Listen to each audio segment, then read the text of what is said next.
आज से लगभग 58 साल पहले एक 10वीं फेल आदमी ने केवल 1500 रुपए के साथ एक छोटी सी स्पाइस ट्रेडिंग कंपनी की शुरुआत की। उसका नाम था धीरू भाई अंबानी। तब किसने सोचा था कि ये कंपनी रिलायंस एक दिन भारत की सबसे बड़ी और दुनिया की सबसे पावरफुल कंपनीज में से एक बन जाएगी। सवाल है, एक आम आदमी ने ये कैसे किया।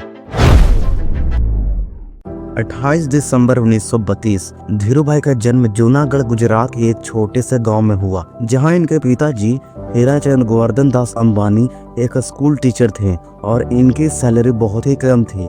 शुरुआत से ही धीरू और उनके परिवार ने पैसों के लिए स्ट्रगल किया, इसलिए बचपन से ही धीरू भाई अंबानी पैसों का इम्पोर्टेंस समझते थे। वैसे तो धीरू भाई अंबानी को बचपन से ही पढ़ाई ज्यादा पसंद नहीं थी, हाँ, लेकिन वो बिजनेस में बहुत ही इंटरेस्टेड थे। उन्होंने एक चीज ऑब्जर्व किया कि उनके गांव में फेस्टिवल्स के दौरान बहुत लोग आते हैं, इसलिए धीरू ने इस अपॉर्चुनिटी का फायदा उठाकर पकौड़े बेचना शुरुआत किया और कुछ पैसे कमाए। हालांकि पकौड़े बेचना कोई एक्स्ट्रा ऑर्डिनरी काम तो नहीं है, बट ये कहानी है उनकी बचपन की, जिससे हम समझ सकते हैं कि वो शुरुआत से ही बिजनेस के लिए कितने पैशनेट थे। अभी तक कहानी एकदम लीनियर फ्लो में चल रही थी, लेकिन फिर आता है कहानी में ट्विस्ट। हाई स्कूल कंप्लीट करने के बाद केवल 16 साल की उम्र में धीरू भाई अंबानी ने एक चौंका देने वाला डिसीजन लिया, जिसके कारण उनकी पूरी आने वाली जिंदगी बदलने वाली थी। उनका मानना था कि अगर उन्हें बेहतर इकोनॉमिक अपॉर्चुनिटीज का फायदा उठाना है तो उन्हें ये गांव छोड़ना होगा। एंड 1949 धीरू ने भारत से लगभग 3000 किलोमीटर दूर यमन जाने का फैसला किया, क्योंकि भारत के मुकाबले यमन में ज्यादा पैसे थे। यमन आकर धीरू भाई अंबानी ने एक ब्रिटिश ट्रेडिंग फर्म में एज अ क्लर्क काम करने लगी। कुछ साल यमन में काम करते हुए धीरू भाई अंबानी ने international trade, financial system and entrepreneurship के बारे में बहुत कुछ सीखा। फिर कुछ दिनों के बाद कहानी में एक बहुत ही बड़ा ट्विस्ट आता है। धीरू भाई अंबानी को यमन में एक ऐसा लूपहोल मिलता है जिसके कारण धीरू भाई अंबानी ने बहुत पैसे कमाए। बेसिकली उस समय यमन की करेंसी रियाल सिल्वर से बनी होती थी। एंड धीरू भाई अंबानी ने समझा कि अगर इस कॉइन की वैल्यूएशन 10 रियाल है तो इसके अंदर का जो सिल्वर है उसकी वैल्यूएशन 15 रियाल है। बस ये जानकर धीरू भाई अंबानी एकदम शॉक्ड हो गए और उन्होंने इस अपॉर्चुनिटी का फायदा उठाने का सोचा। देन धीरू भाई अंबानी ने रिसर्च करके पता किया कि इंग्लैंड में सिल्वर का सबसे ज्यादा प्राइस मिलता है।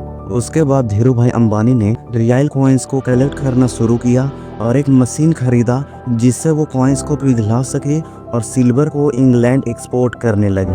और 2 से 3 महीने में ही धीरू भाई अंबानी ने बहुत पैसे कमाए। एंड जब तक यमन सरकार को पता चलता, धीरू भाई यमन से वापस भारत आ गए एंड मुंबई में फुल फैमिली के साथ शिफ्ट हो गए, क्योंकि मुंबई उस समय भी इंडिया का बिजनेस कैपिटल था।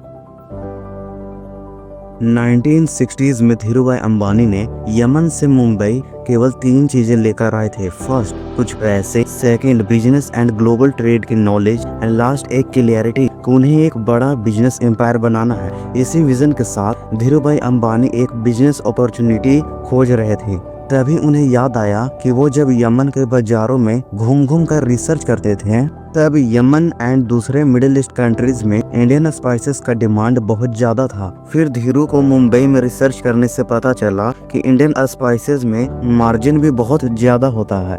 फॉर एग्जाम्पल, अगर 1 kg स्पाइस इंडिया में 1000 रुपए की मिलती है तो वही 1 kg spice middle east countries में 5000 रुपए में सेल होती है। ऑन एन एवरेज 500% का प्रॉफिट। इसलिए धीरू भाई अंबानी को इसमें एक बहुत ही बड़ा अपॉर्चुनिटी देखा, क्योंकि वो यमन में भी एक ट्रेडिंग फर्म में काम करते थे एंड उन्होंने सिल्वर को भी इंग्लैंड एक्सपोर्ट किया था, इसलिए उनके पास इंपोर्ट और एक्सपोर्ट का नॉलेज था। देन धीरू भाई अंबानी ने सिर्फ 1500 रुपए से स्पाइस ट्रेडिंग बिजनेस शुरुआत की और कुछ ही स्पेसिफिक मसालों को सिलेक्ट किया, सच एज इलायची, लौंग, हल्दी, दालचीनी, और उसको मिडिल ईस्ट कंट्रीज में सेल करने लगे। कुछ ही सालों में धीरू भाई अंबानी स्पाइस ट्रेडिंग बिजनेस में एक अच्छे प्लेयर बन गए, लेकिन फिर भी स्पाइस ट्रेडिंग बिजनेस में बहुत ज्यादा कंपटीशन था। धीरू भाई अंबानी को फ्यूचर में इस सेक्टर में कुछ खास पोटेंशियल नहीं दिख रहा था, इसलिए धीरू भाई अंबानी चाहते थे कि वो टेक्सटाइल बिजनेस में एंटर करे, क्योंकि देश अभी अभी आजाद हुआ था और टेक्सटाइल सेक्टर में बहुत ही ज्यादा पोटेंशियल था।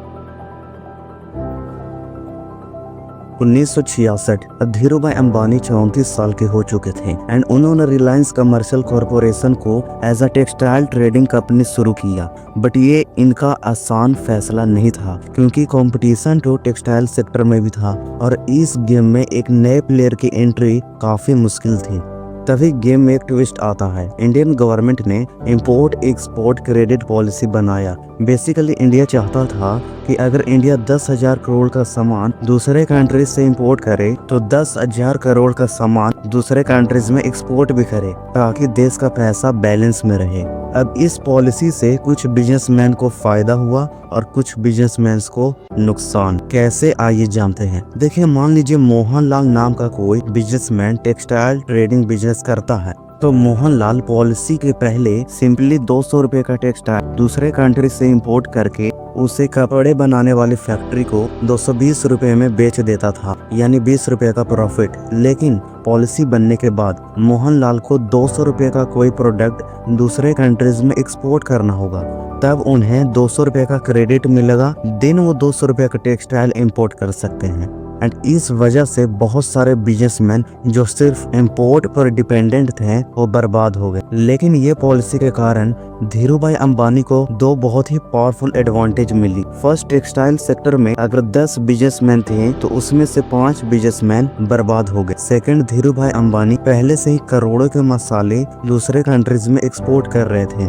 इसलिए इनके पास बहुत क्रेडिट था जिनसे ये जितना चाहे उतना टेक्सटाइल इंपोर्ट कर सकते थे। बट अभी भी इनके पास एक बहुत ही बड़ा चैलेंज था क्योंकि टेक्सटाइल सेक्टर में अभी भी 5 बड़े बिजनेसमैन थे और कोई कंपनी धीरू भाई अंबानी से टेक्सटाइल क्यों खरीदेगी जब उनका कॉन्ट्रैक्ट पहले से ही बड़े टेक्सटाइल डीलर के साथ है। देन धीरू भाई अंबानी ने एक ऐसा डिसीजन लिया जिसके कारण वो आने वाले समय में टेक्सटाइल किंग बनने वाले थे।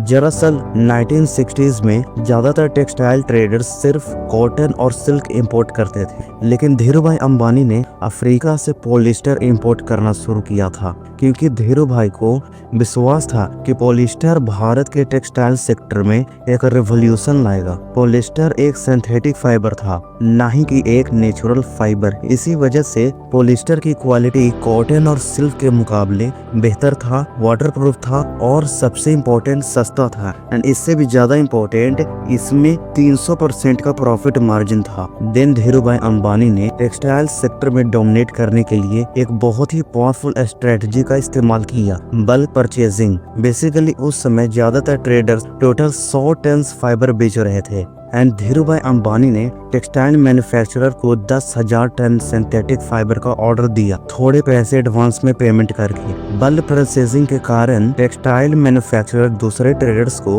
अगर 100 रुपए टन फाइबर बेच रहा था तो धीरू भाई अंबानी को 80 रुपए में ही बेच रहा था। इनके कारण इनका प्रॉफिट मार्जिन बढ़ गया एंड कपड़े बनाने वाली कंपनी को भी 30% का फायदा हो रहा था। कस्टमर को भी ये सस्ता मिल रहा था, इसलिए धीरू भाई का टेक्सटाइल भारत में बहुत तेजी से बिक रहा था। यानी कि धीरू भाई बल्क परचेजिंग के कारण 1000 रुपए में पॉलिस्टर को खरीदते थे और उसको 4000 रुपए में भारत में बेच देते थे, यानी कि 3000 रुपए का प्रॉफिट। एंड धीरू भाई अंबानी ने पॉलिस्टर ट्रेडिंग से बहुत पैसे कमाए। बट कुछ समय बाद जैसे ही दूसरे टेक्सटाइल ट्रेडर्स को पता चला कि सिंथेटिक फाइबर में 300% से भी ज्यादा का प्रॉफिट मार्जिन है एंड भारत में बहुत तेजी से डिमांड बढ़ रही है, धीरे धीरे कुछ सालों में सिंथेटिक फाइबर ट्रेडिंग में भी कंपटीशन बढ़ने लगा एंड धीरू भाई अंबानी के सामने ये एक बहुत ही बड़ा चैलेंज बन रहा था। फिर धीरू भाई ने इसे सॉल्व करने के लिए कुछ रिसर्च करना शुरू किया और उन्हें मार्केट में रिसर्च करने के बाद पता चला वो 100 रुपए में पॉलिस्टर खरीद कर 300 या 350 रुपए में बेच रहे थे। लेकिन अगर वो इसी 100 रुपए के पॉलिस्टर को शर्ट बनाकर बेचे तो 1000 रुपए तक भी बेच सकते हैं। एंड इसी सोच के साथ धीरू भाई ने विमल की शुरुआत की, एक आइकॉनिक क्लॉथ ब्रांड। अब तक धीरू भाई अंबानी सिंपली टेक्सटाइल यार्न्स को इंपोर्ट करके इंडिया में सेल कर रहे थे, एंड कंपटीशन को बीट करने के लिए धीरू भाई अंबानी ने अहमदाबाद गुजरात में एक कपड़ा बनाने वाली फैक्ट्री को शुरू किया। कपड़ा बेहतर से बेहतर बने इसलिए फैक्ट्री में धीरू भाई ने एडवांस से एडवांस टेक्नोलॉजी इस्तेमाल किया। धीरू भाई अंबानी ने विमल क्लॉथ्स के एडवर्टाइजमेंट के लिए बहुत पैसे स्पेंड किए। रिलायंस पहली कंपनी बनी जिसने इंडिया से क्रिकेट वर्ल्ड कप को स्पॉन्सर किया एंड ये सब से Vimal cloth world wide specially India में बहुत पॉपुलर बन गई एंड विमल अपने टाइम की बिगेस्ट हिट साबित हुई। लोगों की पहली पसंद अब विमल बन चुका था। क्वालिटी और प्रॉफिट मार्जिन को और बेहतर बनाने के लिए धीरू भाई अंबानी ने जो टेक्सटाइल वो इंपोर्ट किया करते थे उन्हें पाताल गंगा महाराष्ट्र में पॉलिस्टर भी खुद बनाने लगे एंड कपड़ा जो कि रिलायंस बेचता था एंड सेल कोई और करता था, अब रिलायंस अपने विमल क्लॉथ को बेचने के लिए 100 से भी ज्यादा खुद का रिटेल शॉप खोल दिया एंड धीरू भाई अंबानी ने और भी कई सारे सेक्टर्स में एक्सपेंड किया जैसे कि petrochemical, telecom etc and funding के लिए रिलायंस ने उस समय IPO का इस्तेमाल किया था एंड इस तरह से धीरू भाई अंबानी इंडिया के सबसे रिचेस्ट मैन बन गए एंड रिलायंस कमर्शियल कॉरपोरेशन अब रिलायंस इंडस्ट्रीज बन चुका था और भारत की सबसे बड़ी कंपनी बन गई। और याद रहे इन सब की शुरुआत एक 10वीं फेल बच्चे ने किया था। आपको ये इंस्पायरिंग स्टोरी कैसी लगी कमेंट करो एंड इसी तरह एनिमेटेड वीडियोस देखने के लिए प्लीज सब्सक्राइब करें।